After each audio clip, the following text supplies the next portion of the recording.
요한복음 21장 1절에서 7절의 말씀 우리 한 목소리로 읽겠습니다. 그 후에 예수께서 디베랴 호수에서 또 제자들에게 자기를 나타내셨으니 나타내신 일은 이러하니라.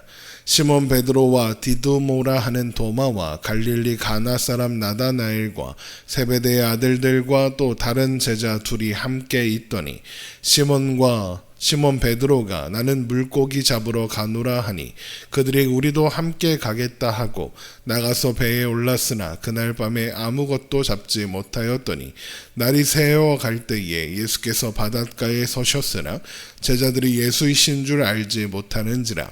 예수께서 이르시되 얘들아 너희에게 고기가 있느냐 대답하되 없나이다. 이르시되 그물을 배 오른편에 던지라 그리하면 잡으리라 하시니 이에 던졌더니 물고기가 많아 그물을 둘 수 없더라.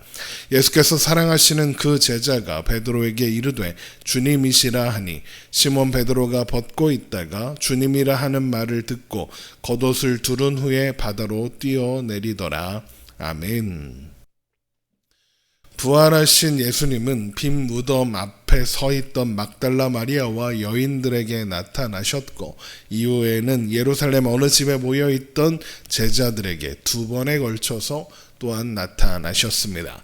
예수님께서 세 번째 제자들 앞에 나타나신 것은 제자들이 디베랴 호숫가에 있을 때였습니다. 요한복음 21장 1절입니다.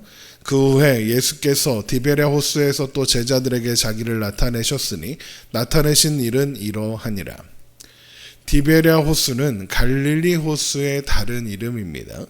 예수님께서 이곳에서 제자들을 만나신 것은 우연이나 또 갑작스럽게 일어난 일은 아니었습니다. 마태복음 28장을 보면 예수님께서 제자들에게 이곳에서 만날 것을 미리 약속하시는 장면이 나오고 있거든요.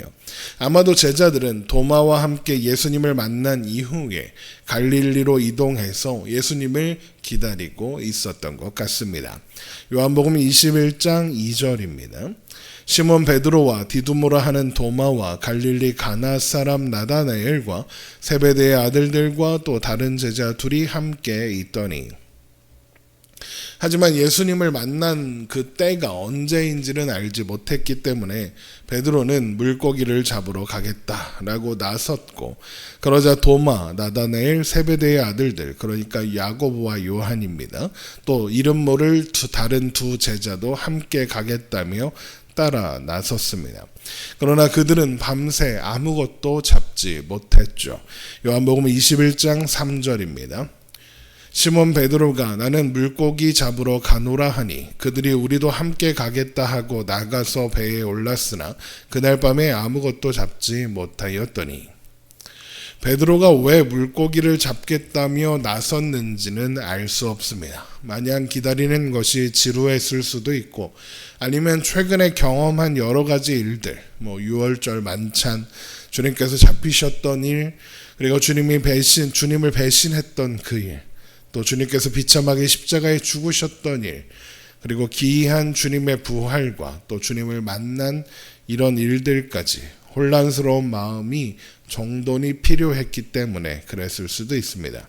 대부분의 성경학자들은 베드로의 혼란스러운 마음, 또 공허한 마음, 또 자괴감이 가득한 마음을 풀기 위해서, 달래기 위해서 물고기를 잡으러 갔을 것이다 라고 이야기합니다.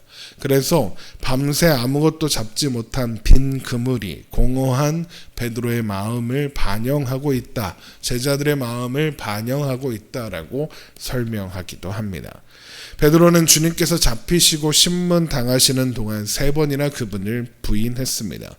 그리고 그런 그를 지그치 바라보시는 주님의 시선으로 인해서 자신의 비참한 실패를 확인하고 밖으로 나가서 심히 통곡할 수밖에 없었죠. 아마도 그는 부활하신 주님을 배웁기는 했으나 자신 있게 그 앞에 나설 수는 없었을 겁니다. 차라리 주님께서 그 일을 지적하고 책망하셨더라면 마음이 좀 편해졌을지도 모르겠는데, 그런데 주님은 아무 일도 없었던 것처럼 제자들을 대하셨을 뿐만 아니라 죄사함의 복음을 전하는 사명까지 맡겨주셨습니다.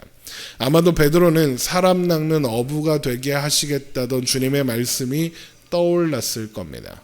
하지만 자신 같은 배신자가 그런 일을 할 수 있겠냐는 어떤 회의, 어떤 일이 있어도 주님을 떠나지 않겠다고 호언장담하고도 결국에는 배신한 스스로에 대한 자괴감, 그리고 주님께서 자신에게 실망하셨을 것이라는 어떤 두려움까지 여러 가지 복잡한 심경으로 인해서 갈릴리에서 주님을 기다리는 베드로의 마음은 복잡할 수밖에 없었을 것입니다. 어쩌면 그래서 밤새 그물을 내렸으나 물고기를 한 마리도 잡지 못한 것일지도 모르겠습니다. 그리고는 더 복잡해졌을 겁니다. 주님께서 맡기신 일도, 본업인 어부의 일도 제대로 하는 게 없구나, 그런 생각이 들었을 테니까요. 그러면 함께 배에 오른 제자들의 마음은 어떻겠습니까? 그들의 마음 또한 각기 복잡했을 겁니다. 비슷한 자괴감을 느끼고 있었을 겁니다. 그러나 그렇게 아무것도 잡지 못해 비었으나 자괴감으로 가득한 그 배에도 아침이 찾아오고 있었습니다. 시간이 아침이 되어가고 있기도 했지만 그들에게는 아침 해와도 같은 위로와 격려와 소망이 되시는 예수님께서 찾아오셨기 때문에 그렇습니다. 주님은 디베랴 호숫가에 서셔서 제자들에게 얘들아 너희에게 고기가 있느냐라고 물으셨습니다. 그러자 제자들은 그렇게 묻는 분이 예수님인 줄은 알지 못한 채 그저 없다라고 대답합니다. 요한복음 21장 4절입니다. 날이 새어갈 때에 예수께서 바닷가에 서셨으나 제자들이 예수이신 줄을 알지 못하는지라 예수께서 이르시되 얘들아 너희에게 고기가 있느냐 대답하되 없나이다. 그러자 주님은 제자들에게 배 오른편에 그물을 던지면 물고기를 잡을 것이다 라고 말씀하셨고 제자들이 그 말대로 하자 그물을 끌어올릴 수 없을 만큼 많은 물고기가 잡혔습니다. 요한복음 21장 6절입니다. 이르시되 그물을 배 오른편에 던지라 그리하면 잡으리라 하시니 이에 던졌더니 물고기가 많아 그물을 들 수 없더라. 이때까지도 제자들은 자신들에게 말씀하시는 분이 주님이신 것을 알지 못했기 때문에 주님의 말씀에 순종하기 위해서 그물을 배 오른편에 던졌다라고는 할 수 없을 것 같습니다. 아마도 그들은 그들 마음 깊이 자리하고 있는 그 자괴감으로 인해서 그저 별 생각 없이 그물을 던졌을 겁니다. 그러자 그물 가득히 물고기가 잡힌 것이고요. 그런데 이 장면은 어부였던 제자들에게, 특히 베드로에게 익숙한 장면입니다. 주님께서 베드로를 제자로 부르신 그날도 베드로는 밤새 그물질하였으나 아무것도 잡지 못했던 아침이었습니다. 그때 주님은 베드로에게 깊은 곳에 그물을 내려 고기를 잡으라 하셨고 그물이 찢어지도록 많은 물고기가 잡혔습니다. 그러니까 지금 그 장면이 다시 한번 재현되고 있는 겁니다.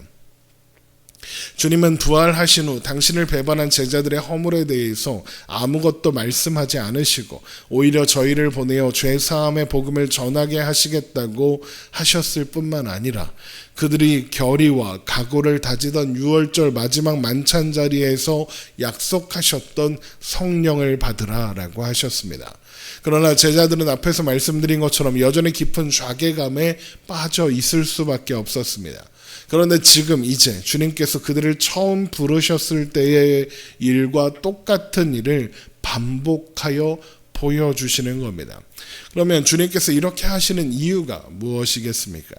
그들을 처음 부르셨을 때나 그리고 지금이나 그들을 부르신 그 부르심은 동일하다, 똑같다라는 겁니다.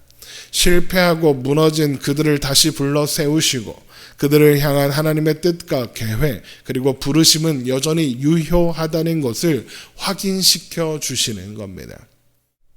하나님의 은사와 부르심에는 후회가 없습니다. 하나님은 역시 검은 머리 짐승은 거두는 게 아니라 했는데 이런 식의 후회를 하지 않으십니다. 왜 그렇습니까? 저들의 실패와 배신, 저들의 무지와 연약함이 아무리 크다 해도 그들을 향한 하나님의 뜻과 부르심은 실패하게 할 수 없기 때문에 그렇습니다. 이 사실을, 이 일이 예수님께서 처음 부르셨을 때 있었던 일이라는 것을 제일 먼저 깨달은 것은 요한이었습니다.